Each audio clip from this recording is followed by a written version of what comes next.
Hello everyone, কেমন আছো তোমরা সবাই? আশা করছি ভালো আছো। আসন্ন ঝাড়খণ্ড টেট এক্সামে একটি নতুন বিষয় অ্যাড করা হয়েছে কম্পিউটার সম্বন্ধে। এই কম্পিউটার সেকশনটি শুধুমাত্র আপার প্রাইমারির জন্যই অ্যাড করা হয়েছে, মানে ক্লাস 6 থেকে 8 যেটা আপার প্রাইমারি সেকশনে পরীক্ষা হবে সেই সেকশনটির জন্য অ্যাড করা হয়েছে। এই কম্পিউটারে মোটামুটি 10 নম্বরের কাছাকাছি নাম্বার আসবে, আর এই 10 নম্বর তোমাকে পেতেই হবে। চলো শুরু করি। আর এই কম্পিউটারের যেসব টপিক অ্যাড করা হয়েছে সেই সব টপিকগুলো সম্বন্ধে আমরা ধাপে ধাপে পড়ব। এই টপিকের প্রথম বিষয় হচ্ছে কম্পিউটারের প্রাথমিক ধারণা। কম্পিউটার কি?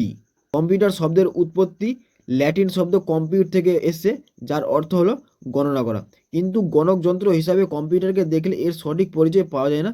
সংজ্ঞা অনুসারে কম্পিউটার হলো গণক যন্ত্র যা ইলেকট্রনিক উপাদানে গঠিত একটি জটিল ইলেকট্রনিক সিস্টেম, যা নির্দেশ অনুসারে এক বা একাধিক তথ্য ধাপে ধাপে যৌক্তিক, গাণিতিক অন্যান্য প্রক্রিয়ার মাধ্যমে অতি দ্রুতর সঙ্গে প্রয়োজনীয় যথার্থ ফলাফল তৈরি করে। মানে কম্পিউটার হচ্ছে একটি গণক যন্ত্র যেখানে আমরা ইনপুট দিব আর আমরা কম্পিউটার থেকে আউটপুট পাবো নিমেষেই। আমরা যদি কোনো জটিল ইনপুট দিই, সেটি পলকের মধ্যেই আমাদেরকে আউটপুট হিসাবে দিবে। আরও বিস্তৃতভাবে বলা হয় যে অতি দ্রুত গতি সম্পন্ন একটি জটিল ইলেকট্রনিক সিস্টেম যা সংশ্লিষ্ট বিভিন্ন যন্ত্রের সাথে খুব সহজেই সঠিক ডাটা সঠিকভাবে প্রসেস করা প্রয়োজনীয় ফলাফল তৈরি করে। একটি কম্পিউটার সিস্টেমের মূল কার্যাবলী হলো ডাটা সংগ্রহ করা, input or data collection, data সংরক্ষণ, ডেটা স্টোরেজ, ডেটা প্রসেসিং এবং প্রয়োজনীয় ফলাফল তৈরি করা। প্রায় 4000 বছর আগে চীন দেশে তৈরি করা হয় প্রথম অ্যাবাকাস, যা প্রথম গণনাকারী যন্ত্র হিসাবে পরিচিত ছিল।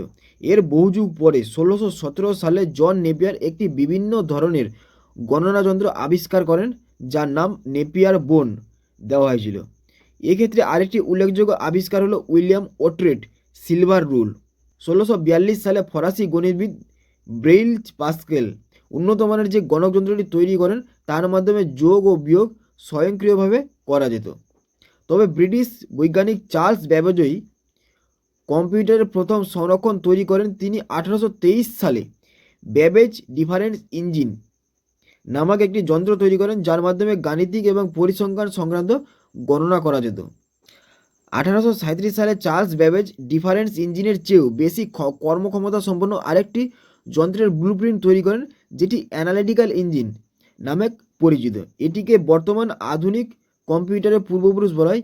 বৈজ্ঞানিক চার্লস ব্যাবেজই আধুনিক কম্পিউটারের জনক।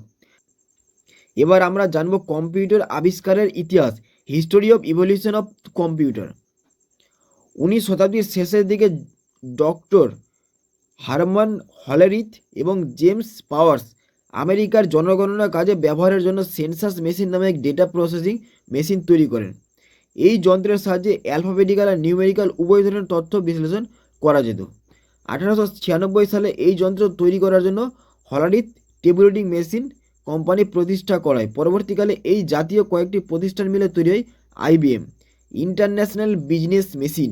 এরপর 1990 সালের প্রথম দিকে তৈরি হয় ইলেকট্রোম্যাগনেটিক মার্ক 1 এবং এই বছরের শেষের দিকে তৈরি হয় প্রথম বৈদ্যুতিক ENIAC electronic numeric integrator and calculator computer. তাহলে 1896 সালের শেষের দিকে তৈরি হয় IBM ইন্টারন্যাশনাল বিজনেস মেশিন, আর 1990 সালের প্রথম দিকে ইলেকট্রোম্যাগনেটিক মার্ক 1 এবং এই বছরের শেষের দিকে প্রথম বৈদ্যুতিক ইনএক কম্পিউটার তৈরি হয়। ইনএকের ফুল ফর্ম হচ্ছে electronic numerical integrator and calculator computer. ENIAC আবিষ্কারের পর থেকে যে সকল কম্পিউটার আবিষ্কার হয়েছে তাদের বৈশিষ্ট্য ও আবিষ্কারের সময়ের উপর নির্ভর করে তাদের কয়েকটি প্রজন্মের কথা উল্লেখ করা হয়, যেখানে প্রথম প্রজন্ম, দ্বিতীয় প্রজন্ম, তৃতীয় প্রজন্ম, চতুর্থ প্রজন্ম ও পঞ্চম প্রজন্ম পর্যন্ত আলোচনা করা হয়েছে। এবার আমরা পড়ব জেনারেশনস অফ কম্পিউটার, মানে কম্পিউটারের প্রজন্ম। এটা ছবি হচ্ছে প্রথম প্রজন্মের কম্পিউটারের ছবি। প্রথম প্রজন্মের কম্পিউটার 1942 থেকে 1959 পর্যন্ত ছিল। এই প্রজন্মের কয়েকটি গুরুত্বপূর্ণ কম্পিউটার হল এনআইক, এডভ্যাক, ইউনিএক 1, IBM 650 এবং IBM 701। এই প্রথম প্রজন্মের কম্পিউটারে কিছু কিছু বৈশিষ্ট্য উল্লেখ করা হয়েছে। প্রধান উপাদান হিসাবে ব্যবহার করা হতো ভ্যাকুয়াম টিউব। যন্ত্রগুলি আকৃতিতে বৃহদাকার ছিল এবং প্রাইমারি মেমোরি হিসাবে ম্যাগনেটিক ড্রাম এবং সেকেন্ডারি মেমোরি হিসাবে ম্যাগনেটিক টেপের ব্যবহার করা হতো। তাহলে প্রথম প্রজন্মের কম্পিউটারে প্রাইমারি মেমোরি হিসাবে ব্যবহার করা হতো ম্যাগনেটিক ড্রাম এবং সেকেন্ডারি মেমোরি হিসাবে ব্যবহার করা হতো ম্যাগনেটিক টোপ এবং সেকেন্ড মেমোরি হিসাবে ব্যবহার করা হতো ম্যাগনেটিক টেপ। এই প্রজন্মের কম্পিউটারগুলিতে প্রথম মেশিন ল্যাঙ্গুয়েজ এবং পরে অ্যাসেম্বলি ল্যাঙ্গুয়েজ ব্যবহার হতো। দ্বিতীয় প্রজন্মের কম্পিউটার 1959 থেকে শুরু করে 1965 সাল পর্যন্ত অ্যাভেলেবেল ছিল। এই প্রজন্মের কয়েকটি গুরুত্বপূর্ণ কম্পিউটার হলো IBM 1400, IBM 700, হানিওয়েল 200। বেল ল্যাবরেটরিতে বিজ্ঞানী বার্টেন এবং সাকলে এর মিলিত প্রচেষ্টায় প্রথম ট্রানজিস্টর আবিষ্কার করা হয়। ভ্যাকুয়াম টিউবের পরিবর্তে এই প্রজন্মের কম্পিউটারে ব্যবহার করা হতো ট্রানজিস্টর। এই প্রজন্মের কয়েকটি বৈশিষ্ট্য হলো প্রধান উপাদান হিসাবে ট্রানজিস্টর ব্যবহার করা হয়। এই প্রজন্মের কম্পিউটারগুলি আকারে প্রথম প্রজন্মের তুলনায় ছোট ছিল। প্রথম প্রজন্মের কম্পিউটার একটা বৃহদাকার সাইজে ছিল, কিন্তু এই প্রজন্মের কম্পিউটারের পর দ্বিতীয় প্রজন্মের কম্পিউটারে আকার ছিল প্রথম প্রজন্মের থেকে তুলনায় কম। মেমোরি হিসেবে ব্যবহার করা হতো ম্যাগনেটিক কোর।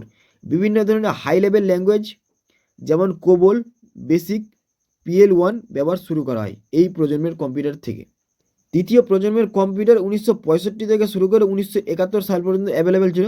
এই প্রজন্মের কয়েকটি গুরুত্বপূর্ণ কম্পিউটার হলো IBM সিস্টেম 370, NCR 395।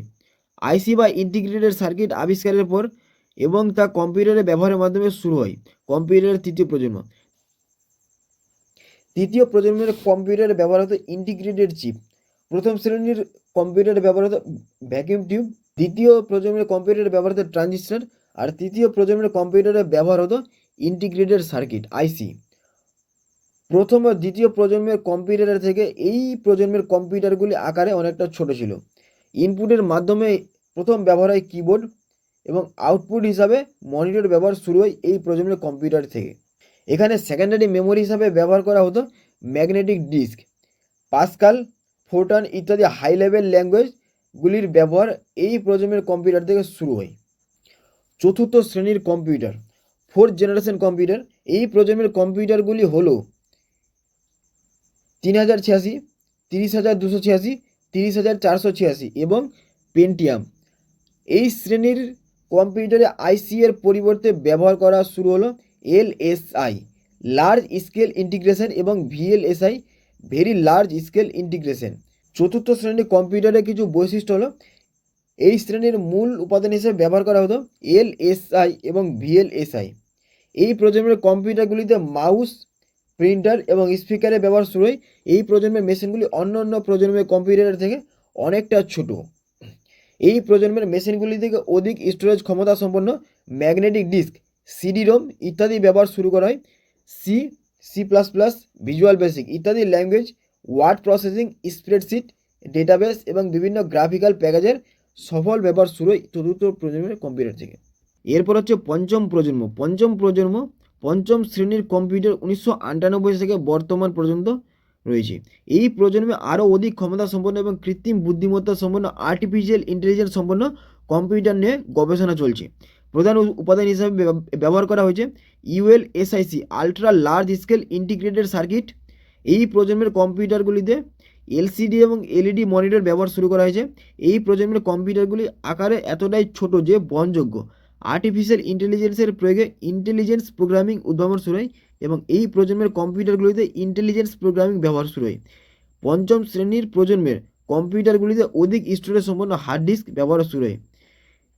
এরপরে হার্ড ডিস্কের পরিবর্তে SSD ব্যবহার শুরু হয়, যা হার্ড ডিস্ক থেকে অনেকটা ফাস্ট। আজকে আমরা এখান পর্যন্ত পড়লাম, এরপরে আরও ডিসকাস করব।